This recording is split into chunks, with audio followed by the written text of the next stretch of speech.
Hello and welcome to the Spirit of 76 Museum. I'm Becky Norton and I'm here with Jenny Arntz, the director of Main Street, Wellington.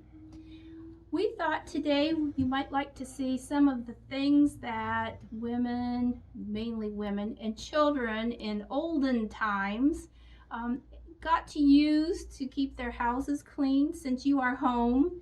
And I'm sure if you are younger, your mother has many chores for you to do. Complaining about putting your dishes in the dishwasher is not a good thing to complain about, and you will see why here in a few minutes. Before we get started on some of the objects that I wanted to show you, I wanted to answer a few questions from people. One of the questions is from my sister, Jody Greenspring. We did a video on Myron T. Herrick. If you saw it, you know that I referred to an incident when Mr. Herrick was about 20 years old and he was a substitute teacher, and the 16-year-old bully threatened him, and by threatening, he said to him, "Listen, Teach, when the time's right, I'm going to wash your face." Well, what that meant was his victim was going to be thrown down in the snow, and snow was going to be rubbed in his face in not a very gentle manner. Now, Mr. Herrick at 20 years old was not a real tall man, and he was not a real muscular man. And of course, this was a 16-year-old farm boy that was used to working outside. So he was trying to avoid this as much as possible. And as I mentioned earlier, if the bully could scare off the schoolmaster, then school would not be in session because there wouldn't be anybody there, and then he wouldn't have to go because he really wanted to be someplace else, but being in school was not it. Some of you may have the same feelings, but you don't go to these extremes. So one day in the winter time, I think it was more towards spring, like March, but there was snow on the ground, the bully said, "Okay, school teacher, we're going to have this out and I'm going to wash your face." And Mr. Herrick tried to stop him, and he said, no, we need to go in from recess. We've got things to do. And he goes, "Oh no, I don't think so. I'm going to wash your face." Well, now there's a disclaimer here because this is not really the way teachers today would act. Hopefully. By any stretch of the imagination. I taught for 35 years, and this was not a good thing. But anyway, Mr. Herrick said a huge rage just overtook him because he'd had enough of this kid. Every day it was threats, and every day it was disruptions, and he couldn't stand it a minute longer. And he said that the rage just built up in him, and he walloped him in the face. The kid fell down, hit his head on the sidewalk. It was, the cement, or not cement, but sandstone step. And Mr. Herrick dragged him over to where the snow pile was, rolled him over, rubbed his face in it, and he said, "Now we're done."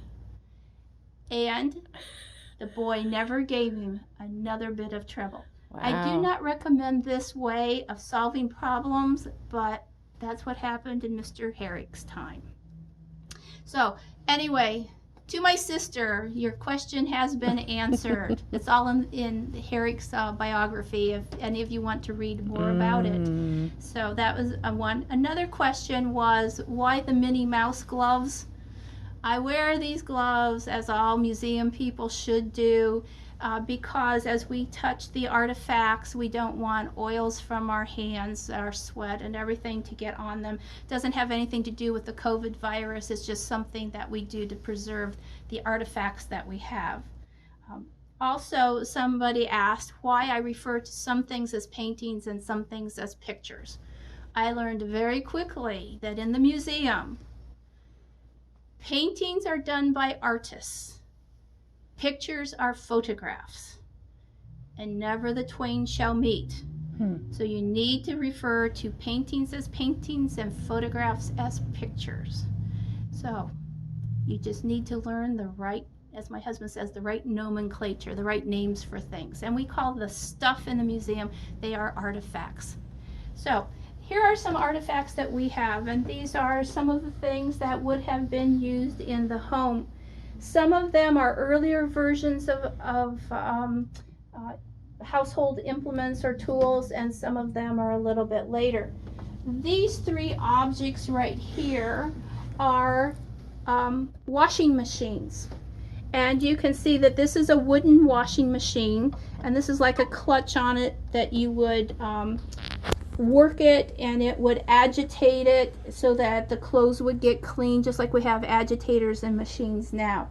Then we have the next two that are a little bit fancier. This one has a motor to it and is closer to what our washing machines today might be. And then this is another wooden one here that we have. Washing clothes was not an easy job after you took the wet clothes out, because our machines today have a spin cycle and it spins really fast, and so when you take them out, they're almost dry. They have a lot of the water taken out of it, so you can put them in the dryer or you can hang them up and they'll dry quickly. These did not have that, so you had to take your clothing and you had to put it through this. My grandmother always called it the mangle. I think it's because it mangled your fingers if you got it too closely. You would turn this crank, the clothes would go through, get flattened out, and the water would be released from it or squeezed out of it. So not a very easy thing. If you were really unlucky, then you had a scrub board and you would take it and put it in a tub of water, or you would take it down to the river. You would soap up your clothing and you would scrub it against here, and by scrubbing it, it would help to get the dirt out of it.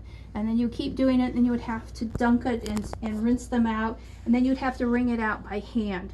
So don't complain about putting your clothes in the washing machine and walking away for 30 minutes. No, no, no, no, no. So that's clothes washing. In today's times, we have a vacuum sweeper that has a motor on it and suction, and it sucks everything up and you can sweep in no time at all.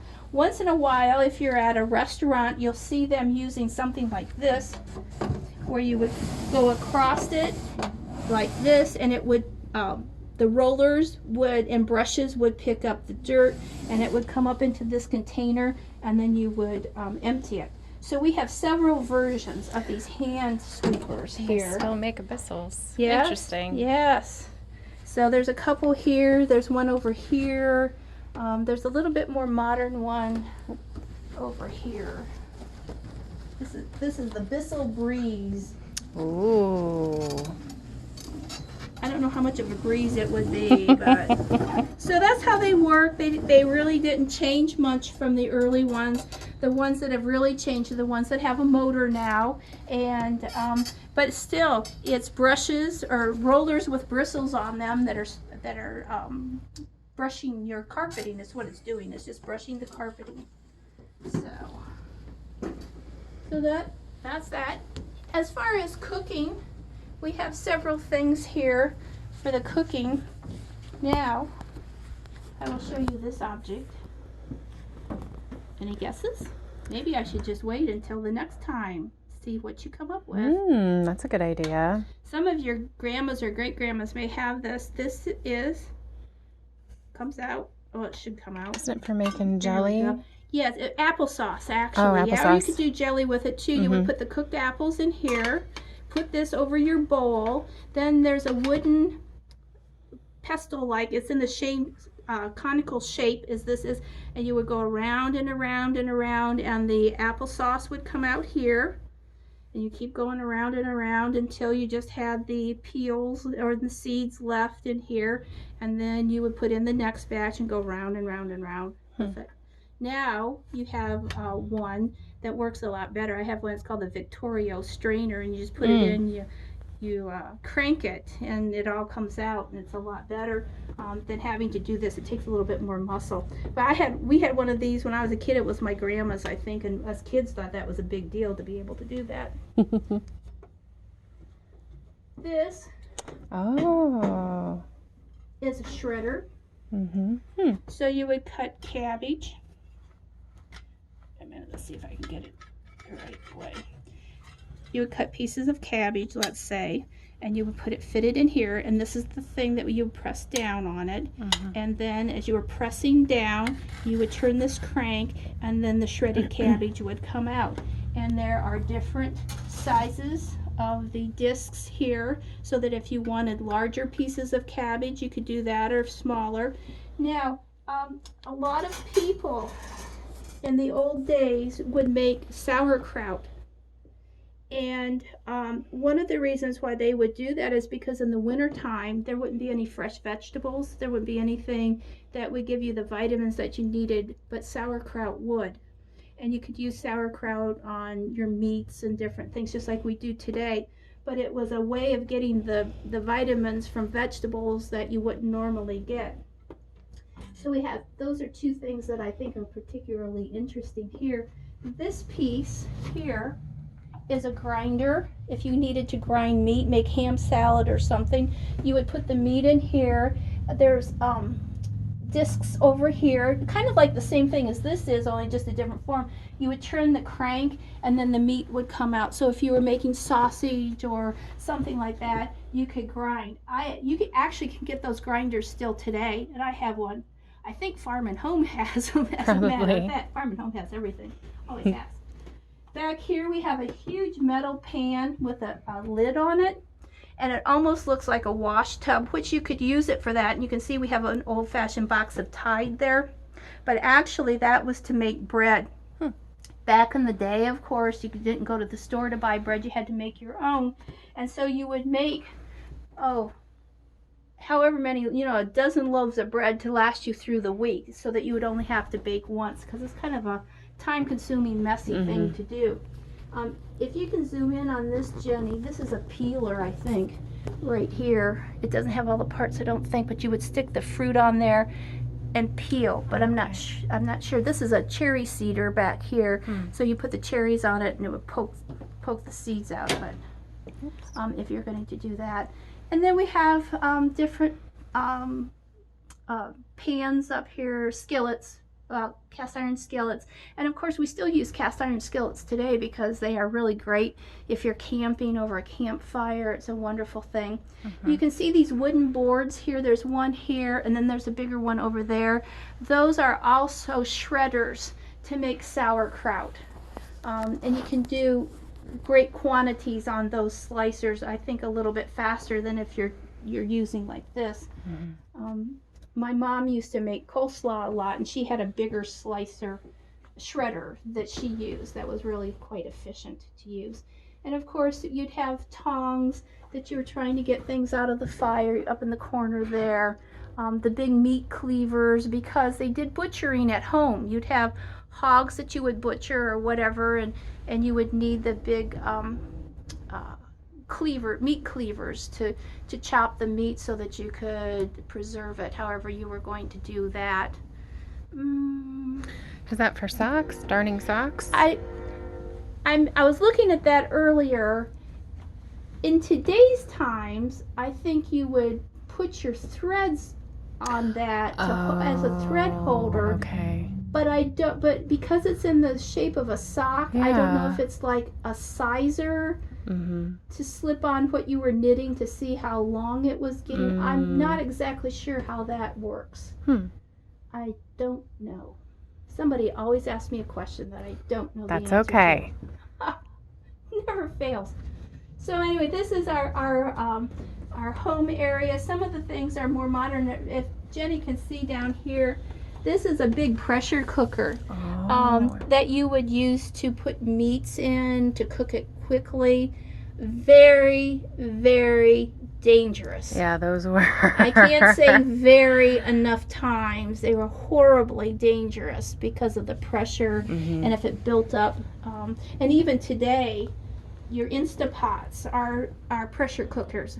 If your mom has one, be careful, because still the pressure is a dangerous thing. They're great, don't get me wrong. I don't want to get in trouble for saying anything bad. I'm just saying be careful, because anytime you put anything under pressure, it can explode. And it did. A lot of the newer ones have safety features too. Yes. My mom had a pressure cooker she used all the time, and I was always afraid to use it, so I still don't use it. So this is our home area, one of my favorite places in the museum. I'm not always fond of using these things in my own home, even though they're more modern, so I complain too. So thanks for watching.